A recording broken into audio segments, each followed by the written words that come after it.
नमस्कार दोस्तों, पीडब्ल्यू ज्ञान कोश पर एक बार फिर से आपका बहुत बहुत स्वागत है। दोस्तों यहां पर आपके सामने जो इमेज है प्राइम मिनिस्टर मोदी के साइड में, ये है निधि तिवारी। ये इंडियन फॉरेन सर्विसेज की ऑफिसर है जिनका 2014 से ट्रेनिंग स्टार्ट हो गया था। मोटा मोटा कहें 2014 बैच से ये पास आउट है, या कहें 2014 बैच की आईएफएस ऑफिसर है। आज के टाइम पर इनको न्यू प्राइवेट सेक्रेटरी के तौर पे अपॉइंट कर दिया गया है। ये सीधा प्राइम मिनिस्टर मोदी का जो भी दिन का लेखा जोखा होगा, चाहे बड़ी से बड़ी मीटिंग्स हो या फिर कहीं पर भी कोई दौरा करना है प्राइम मिनिस्टर मोदी को, तो सबसे पहले इन्हीं को पता पड़ेगा और ये कहीं ना कहीं उस पूरे मैकेनिज्म को कोऑर्डिनेट करेंगी डिफरेंट डिपार्टमेंट्स के साथ में, डिफरेंट मिनिस्ट्रीज के साथ में। और यहां पर हमें देखने की जरूरत है कि इनकी एज अभी जस्ट 30 ईयर्स है। इसका मतलब आप कह सकते हैं कि 2013 का एग्जाम जब इन्होंने क्रैक किया तो उस टाइम पर इनकी उम्र 21-22 साल की थी। इतनी सी जर्नी में इन्होंने ये मकाम पा लिया जहां पर टॉप ब्यूरोक्रेट्स की पोजीशन आप देख सकते हैं। तो यहां पर एक चीज तो क्लियर है कि जब आप एग्जाम क्रैक करके बिल्कुल परफॉर्म करते चले जाएंगे तो आपको रिकॉग्निशन मिलेगा, आपको पोजीशन दी जाएगी। ये कुछ उन लोगों में से हैं जो सोशल मीडिया की एंट्री से पहले के सिलेक्शन लेकर के बैठे हुए हैं, क्योंकि 2015 से हाइप मिला था। जहां तक मुझे ध्यान है, टीना डाबी का जो सिलेक्शन हुआ था, फर्स्ट रैंक AIR फर्स्ट आई थी उनके, तब उस टाइम पर सोशल मीडिया ने बड़ा हाइप क्रिएट किया था। तब से लगातार कोई भी फर्स्ट रैंक कराता है उसका माहौल बना रहता है।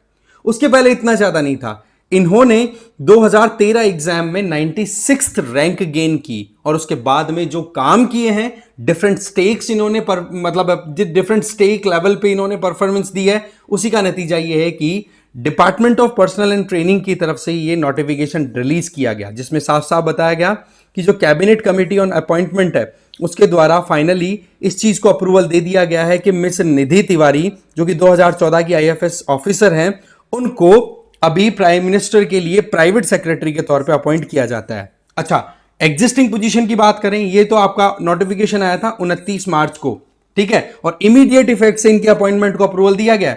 उसके पहले ये पीएमओ में ऑलरेडी काम कर रही थी। पीएमओ में इनकी एंट्री हुई थी अंडर सेक्रेटरी के तौर पे, फिर उसके बाद में ये अंडर सेक्रेटरी से डेप्यूटी सेक्रेटरी तक भी प्रोमोट हुई और अब ultimately private secretary. That means prime minister Modi से इनका सीधा कांटेक्ट रहने वाला, और इनका जो ज्वाइनिंग होने के बाद में पेमेंट स्केल जो बना है वो लेवल 12th पे मैट्रिक्स के बेसिस पे होगा। दैट मींस मोटा मोटा अगर देखें तो TADA सब मिलाकर के 2 लाख रुपए तक का इनको एक तरीके से सैलरी वाला मैकेनिज्म या सपोर्ट मिलने वाला है। और पोजीशन है वो तो आप समझ ही गए किस हद तक ये आप कह सकते हो कि अच्छी खासी पोजीशन गेन कर चुकी हैं।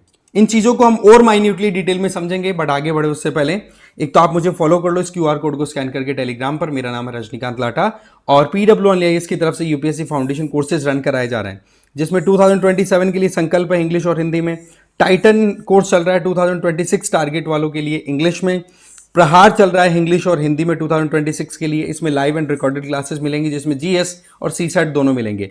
साथ ही साथ MCQs और mains answer writing practice daily पे रहने वाली है और आपको कंटेंट भी दिया जाएगा PDF फॉर्म में, जिससे कि आप खुद से स्टडी कर सकें। एडमिशन बिल्कुल ओपन है, डिटेल्स डिस्क्रिप्शन बॉक्स में दी हुई है, चेक कर लीजिए। तो बात कुछ ऐसी है कि इनको 7th पे कमीशन के अकॉर्डिंग जो लेवल 12th पेमेंट वाला जो मैकेनिज्म इनका फाइनल हुआ है, उसकी अपर रैंक आप देख सकते हैं 2 लाख रुपए के लगभग इनका सैलरी पैकेज जाता है।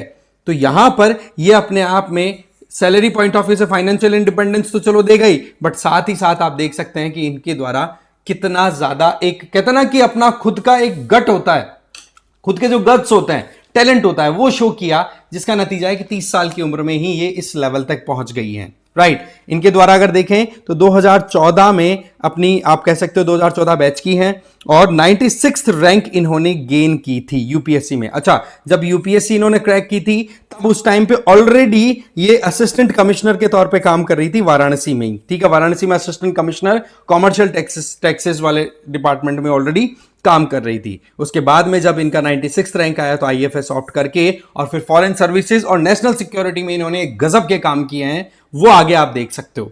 विदेश मंत्रालय में ऑलरेडी इन्होंने अच्छी खासी अपनी कमान संभाली हुई थी। मैं आपको बताऊं कि जब ये फॉरेन मिनिस्ट्री में हुआ करती थी तो उस टाइम पर इंटरनेशनल और डिसआर्मामेंट इश्यूज को देखने का काम किया करती थी, और वहीं पर जब PMO में इन्होंने काम करना स्टार्ट किया तो उस टाइम पर आप देखोगे जो वर्टिकल होता है हमारा फॉरेन और नेशनल सिक्योरिटी वर्टिकल, उसमें इन्होंने सीधा काम किया अजीत डोवाल जी के अंडर में। तब आप समझ सकते हैं कि फॉरेन अफेयर्स में इन्होंने कितना गजब का काम किया होगा, जिसके चलते इतनी कम उम्र में डायरेक्ट रिपोर्टिंग टू एनएसए ये पॉसिबल हो पाया। समझ रहे हैं? इंटरनेशनल रिलेशंस में भी इन्होंने बहुत हद तक अच्छा काम करके दिया। आईएफएस थी तो शुरुआत तो देखो फॉरेन मिनिस्ट्री के अंडर ही हुई, बट फिर उसके बाद में परफॉर्मेंस बेसिस पे उन्हीं को इसी सेगमेंट को ध्यान रखते हुए कि हाँ भाई इंटरनेशनल इशू और साथ ही साथ में हमारी जो नेशनल और इंटरनेशनल सिक्योरिटी का एस्पेक्ट है, डिसआर्मामेंट का एस्पेक्ट है, इसको लेकर के पीएमओ का जो वर्टिकल है वहां पर इनकी एंट्री होगी। और अब प्राइम मिनिस्टर मोदी को भी उसी मैकेनिज्म को ध्यान रखते हुए मोर और लेस असिस्ट करने वाली है ये। तो ये अपने आप में एक बहुत बड़ा अचीवमेंट भी कंसिडर किया जा सकता है कि इतनी कम उम्र में आप यहां तक पहुंच पा रहे हैं, और ये वाकई में एनकरेजिंग भी है। G20 समिट जब इंडिया ने हमने होस्ट की थी ना, तो उस टाइम पर भी निधि तिवारी ने एक लीडिंग रोल प्ले किया था। साथ ही साथ राजस्थान से रिलेटेड मैटर्स हो उनमें, इसके अलावा फॉरेन अफेयर्स में तो एक्सपर्ट है, इसके अलावा आप कह सकते हो कि न्यूक्लियर एनर्जी का और सिक्योरिटी इश्यूज का, इनका भी इन्होंने बहुत अच्छे से अपना जो रिस्पॉन्सिबिलिटीज थी उनका बहुत अच्छे से मुजाहिरा दिया। दैट मीन्स अपनी परफॉर्मेंस बहुत बढ़िया दी इन्होंने।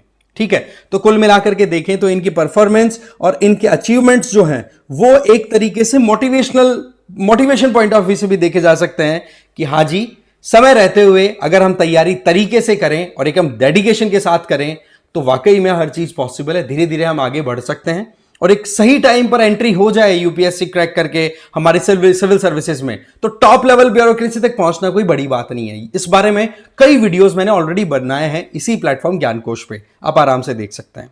ठीक है, अब इस मामले में आपका क्या कहना है कमेंट करके जरूर बताना। इस वीडियो में इतना ही। Thank you very much.